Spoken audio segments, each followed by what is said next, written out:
Thank you, Karen. You're feeling great today. So this one it has a code.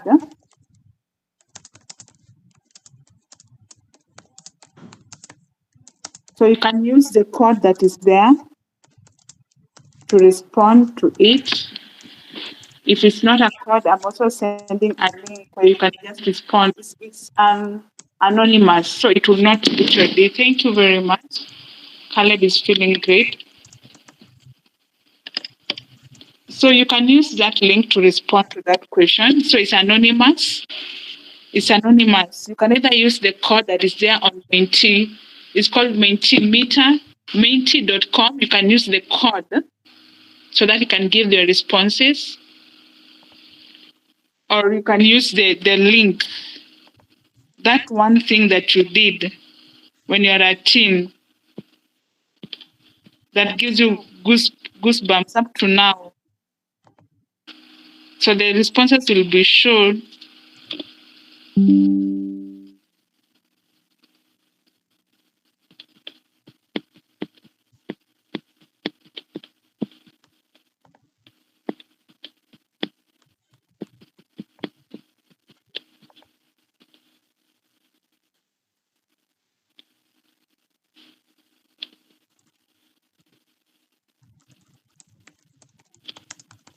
So we can respond to that. Why? At ironing my hair to look great.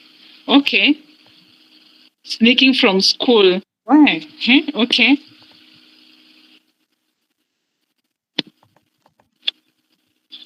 What else you did? Somebody sneaked out from school. So those who are just entered, we are filling in the Menti. We are filling in using Menti. Like, how did you feel yourself as an adolescent? Ambitious, poetry, sneaking from school, ironing hair, wanted to explore music. Okay, we can get two more, then we proceed. Ambiguous, poetry, ambitious, wanted to explore music. That is nice. We got 6 responses. We get one more response. Then we can proceed. Or how did you feel about yourself as an adolescent? Okay. So let's deal with that. So I can stop sharing this screen. Making of the opposite sex confident. Congratulations. And thank you for being honest. Wanted to explore music. Okay, that is nice. So I'll stop sharing this screen. Then I go back to the presentation, keeping this under your fingertips, ironing hair, confident, friends, making ladies fall for me. Why? Maybe I was one of those ladies. Ambiguous. So keeping that, we come to explain what happens. What happened? So I'll now share my presentation so that we can continue. Thank you for being honest. I do appreciate very much. So, what do we do at Jijue Kushamiri? Jijue Kushamiri is a mind gym because we know life is hard. So we focus with the strengths that you have to build resilience. That's why we focus more on youth focused programs, adolescent well-being and mentorship. We also do workshops and seminar training, community programs with mental health advocacy and outreaches, workplace well-being. But all this is for self-discovery and self-mastery. That's why we are Jijue Kushamiri. So back to our topic of today, adolescence. So everybody has answered that thing that they did, explore, so making girls fall for you, ambitious, confident. For those who have confidence, congratulations. It's not an easy to become confident. So we understand why is adolescence? Why is it called adolescence? One thing, know that it's a transition. And any transition has uncertainty. depending on the previous experience or what somebody is aspiring. It's a period for adolescents specifically. It's a period where they become self-conscious. Listen to me when I'm saying they become, like I was never an adolescent. Sometimes I look at them, then I wonder if I was ever an adolescent. They will say like, "Oh, adolescents are skianki." Like we never passed through that stage. So as the transition is now, they are becoming self-conscious about themselves. They are no longer children and they are no longer adults. So they're expected to act as adults, while yet they're still growing. They're still discovering themselves. So why is it that way? In any developmental lifespan development, there is physical growth. And physical growth, it is the body mass becomes big. So how the body mass becomes big, it will matter how the adolescent looks at themselves. So for those bodies which becomes big, those shoulders become broadened. Others have bigger breasts. Others have maybe smaller nyash. But everybody is different. Now they become self-concept. The challenge is now depending on the people that they live around them. So also there's emotional growth. The emotions are active. So the neuroscientists, unfortunately, we have less researches done by us, but the neuroscientists, and it's a universal experience. Growth, developmental is a universal experience. The difference is the family history, the ecological system, the exposure. Some are rich, some are going through adversity, some are maybe in the war-torn countries, some are developmental disorders, like inability. Some maybe when they were given birth, they had preterm, so not all of them grow the same. Others, maybe they're coming from families where there are sicknesses, there are violent families, there are families with substance abuse, there are families that live in the ghetto. So all of them navigate differently depending with where they are at that moment. So all this influence that adolescence period. So even cognitive development, and in cognitive development, there is a theorist called Jean Piaget or some, it's a French name. Forgive me from where I come from. So in cognitive development, it's how they adapt in the new environment. How not necessarily the new environment they are living, but the new environment of their developmental growth. So because it's when they are developing, they are now accumulating everything that they have grown with from childhood to where they are, defining morality. They are no longer children. As a child, you'll cry, it will be given to you. As a child, you'll tell your parents, I want this, and you'll get. But as you're growing, you'll be told you are now a big person. You are now a big person who's depending on the parents. So even there's a research done by somebody called Sroff in the US from the book of Basel, in the body that keeps the scores, as he was defining what influences growth at a person. So even as they are looking for growth in specific adolescents, whatever they experience at a younger life influences who they are at that moment, because it's supposed to have a stable adult in their life, and that stable adult needs to be well. Okay, that stable adult needs to be well. And for any person, for if they have a healthy attachment, as they are growing, they'll be secure in exploring the world. And remember, it's a universal experience, whether we like it or not. This stage they have to explore. If they do not explore, whenever they get to 1 minute, they'll do all the crazy stuff that you can see, that you can imagine. So they need to explore, but at a safe space with adult supervision. And they are trying. There's one day I went to my very first time, like 2 years back, when I went to have mentorship for this. I think they were puberty students. I went there with all the energy, all the psychs. It was a school setup, and ideally that the supervisor of that school took their break time. So they were angry and they didn't hide it. They were angry and they didn't hide it. They just stared at me like Maliza Wende. So you see, even at this stage, emotionally, they become moody. So they may not express, they become moody, and you just see it in their behaviors. You see it in their behaviors. So that's why you find even as they are growing physically, emotionally, cognitively, socially, where it matters more at this stage, they get validation from their peers. So, and in peer, it can be either negative conformity or positive conformity.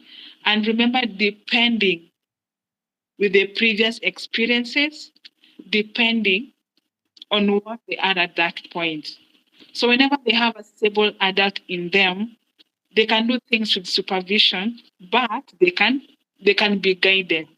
You see, I was reading last month there was newspaper that was expressing that it had a full page of now. You see, in bars, adolescents are not allowed in bars. Anybody under 18. But what do? They go for parties in the private houses. So I don't know how parents or guardians allow them to have parties unsupervised where there is drink, they get involved in risky behavior, irresponsible sexual behaviors. You see, so it matters a lot on who is in their lives at that moment, what they experience, and also the parenting styles. Okay, the parenting styles. So whichever whatever thing they experience, whatever things they experience, when the research has shown that it's vulnerable. And remember, it is a point where mental illnesses start. It is important because these are becoming adults, and if they're becoming adults, they're becoming. You see, you'll be taking care of your child where you are at home, but this child of yours you're taking care of is going in a community with other children whom they've not been taken care of. They're interacting. And when you're talking to adults, most of their problems, they started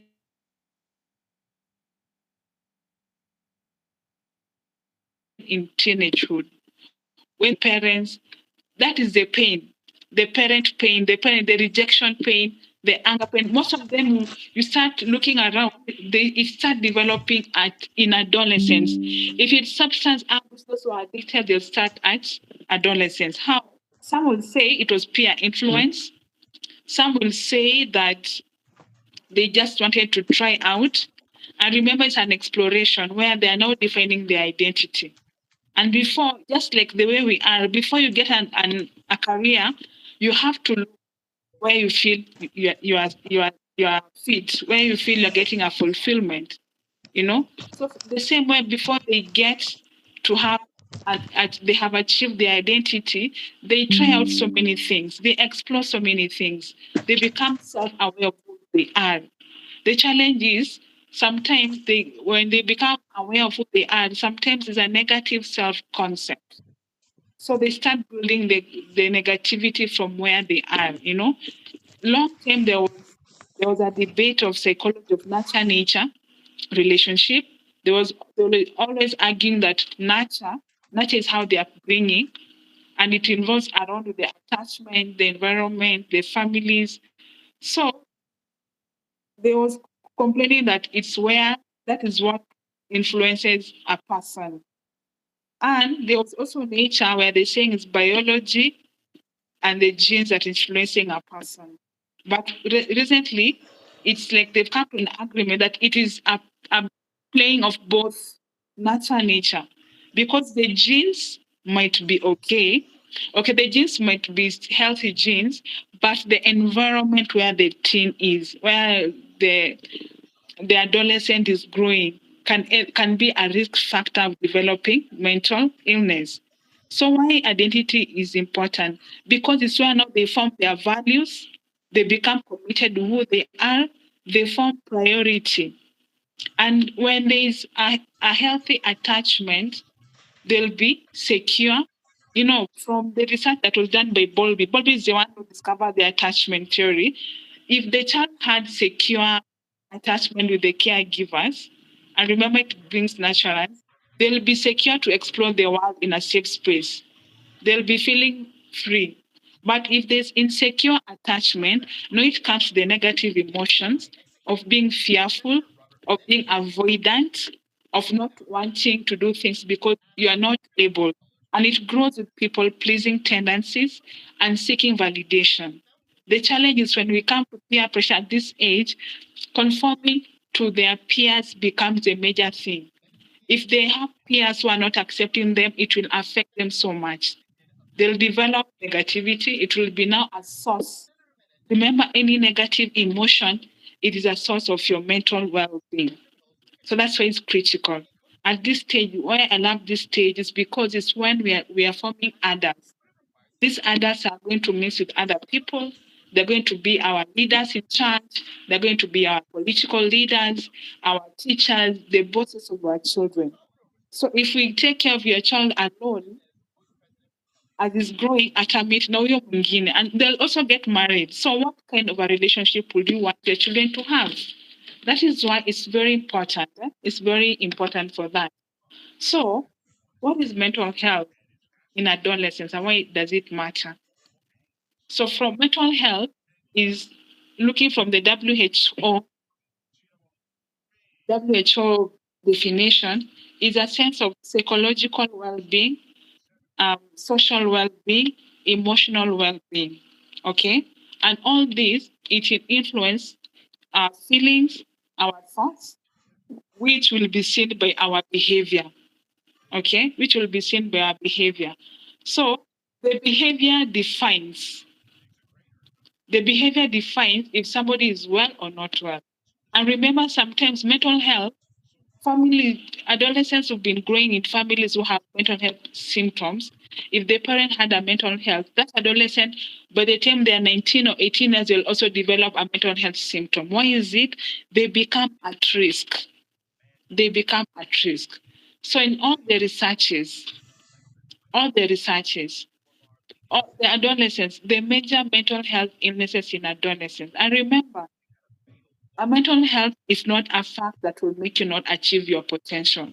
As you get the definition of health from the WHO, it says whether or not you are sick, it does not mean that you are not sick. You can have your mental health still even if you are sick, because stress is a normal part of our daily life. So how we navigate this stress is what can build you or break you. Okay. So in most of these cases, most of the adolescents, it's a transition period. They are still under their parents. There's that stress and transition of conforming to their peer pressures. And again, there's educational anxiety. I remember some have not had an opportunity to go to school because of so many reasons. Some maybe are living in refugee camps. Some are growing up with medical conditions like HIV. There's the chronic heart diseases, the developmental disorders, the intellectual inability. Most of them at adolescence, they start to discover, why am I different? So if they discover themselves in a space where they are not able to express themselves fully, it becomes a worse risk of developing a more worse mental health illness, a fully plunged. And before it becomes a mental health disorder, it has a criteria that has to be reached. And majorly, it distracts the occupational and social functioning. So for the adolescent, occupational and social functioning is education or their daily activity. Because regardless of the situation, it does not hinder you from reaching your full potential and thriving. So from the WHO and all the other researches that have been done and what I've also experienced, I'm affirming the research evidence based. Anxiety is a major mental health symptom. So what is anxiety in adolescence? It can be so many things. It can be either general anxiety, it can be illness anxiety, it can be comprised of what I've said about either the body, either the family issues, educational, but mostly you find it's educational anxiety, and also family. Things that happen in the family gives them anxiety so much. So anxiety, the component of anxiety is fear, and it begins with stress. Things which people can't control, also which they don't have control over them, but they also don't know. And whenever you're having an adolescent, you'll find sometimes the anxiety becomes so much. So they'll also come in hospital. Sometimes they miss school.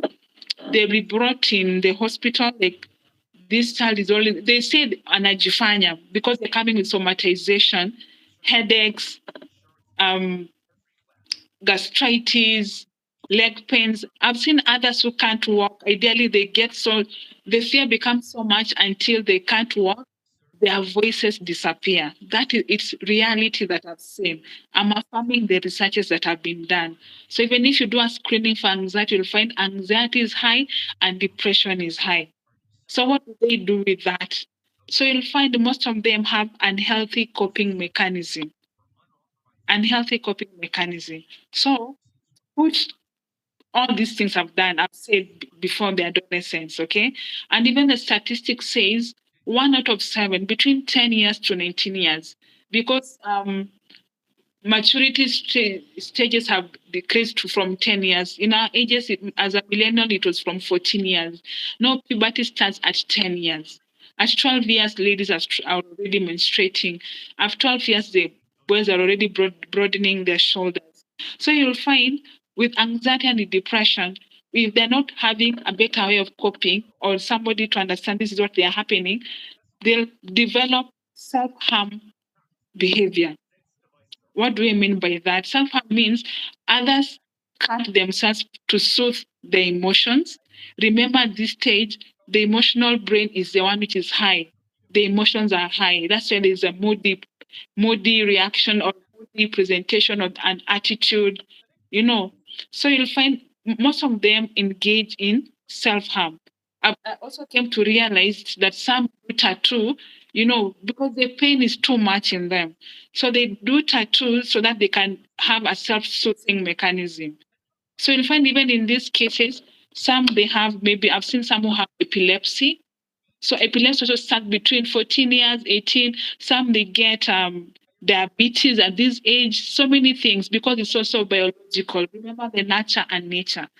So you'll find it adds to the anxiety, it adds to depression because they're not able to conform to their peers, having fun, dressing like their peers. Some of them have to carry medicine if it's HIV or any other medication.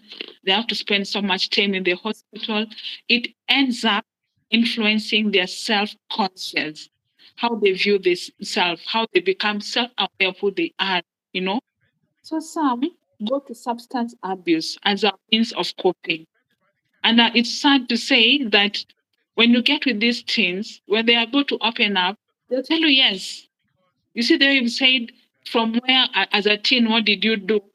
They'll also tell you, me, I've done bang because others steal from their caregivers, Others take from maybe their parents. Others try and take booze from, if they're having parties, they'll go take. Others go to bars, especially for for ladies, for ladies who are searching, feeling missing a father figure in their life. Whenever they get men, they feel that void. Then they'll be going for bars because that's where they'll get people who will not judge them. So even in peer influence, it's critical here, conformity, because if somebody grows, they are self-conscious. They are feeling like, me, I'm not wanted. Me, I'm not needed. And I've also had testimonies, sometimes even in social media. There's a guy who, once I heard them in, is it Shajar Lulu? The guy, he was in class 7 then. Then he said he felt not loved by their parents. He felt that nobody loved him. So what did he do? He found a group. The Kerende was um, substance abusers, just the peers. They were also drug. They were taking drugs. They were stealing from people. So that is a crowd that welcomed him. The same way with the ladies. some ladies will find they get introduced in lesbianism at tender age. They'll always tell you in teen. Why? Because these people accepted them as they are. So they validated their experience and they gave them the love in quotes. So you find it becomes very easy for them to continue abusing substance. And by the time they realize there's already an addiction. And for anybody to sustain an addiction, leave alone this betting addiction. I'm not talking about substance abuse. I know right now there's gambling is going on. There's sex addiction. So it starts as an habit to self-soothe. So you'll find even teenagers who are sexually addicted. So it becomes today the substance. And for substance abuse, it's the dopamine, the feel good hormone. At this age, they want something that an instant satisfaction, gratification. They're not able to delay that gratification, because it's still a process when they are growing. So the eating disorder comes also, especially for girls, as a soothing mechanism. Have you ever had, so this one you can answer in the chat box, when you are feeling like some weird feeling, have you ever had like you just want to eat some food, you want to eat some junk food? I know I have that habit. Sometimes when I'm having some emotions I'm not able to identify or able to name, I'll find myself looking for junk food and I'll eat junk food. I'll eat fries, I'll take yogurt, I'll take chips, I'll take biscuits. Has anyone had that experience? Maybe you can chat in the box. Like you've ever had a place where you just feel like eating. You don't know what, but you just feel like eating. And not just eating anything, eating junk food. You can respond there. I should have done another mentee. So you've ever gotten yourself with that experience. So ideally, you'll find in eating disorders, for girls, you'll find they'll eat, unless if they develop bulimia or binge eating or anorexia. Either you eat too much, then you vomit, or you decide to starve yourself. Because remember the physical developmental pattern. Okay, the physical developmental pattern where somebody's feeling so big. It reminds me there's a time I was in high school, then this Mwalimu called me, you cannot come here. So that thing, it had an impact on me. Like, because I used to feel like, "Kweli, how kanono am I?" That Mwalimu had called me kanono. So how we also perceive the people around us. That's why we need to do this for us. And even in this, you'll find um, social media. Social media was brought by man. I believe anything that is created by man can be regulated, because you'll find in social media, there is a lot of information in social media. People want anything just by a click. So there's a way of how I should look as a person in social media. And nowadays there's AI. So somebody will put an AI image of where their desired place. So a teen will see a teen with this and desire to have that. So I will feel like I'm not conforming. It becomes a stressor to that teen. But yet I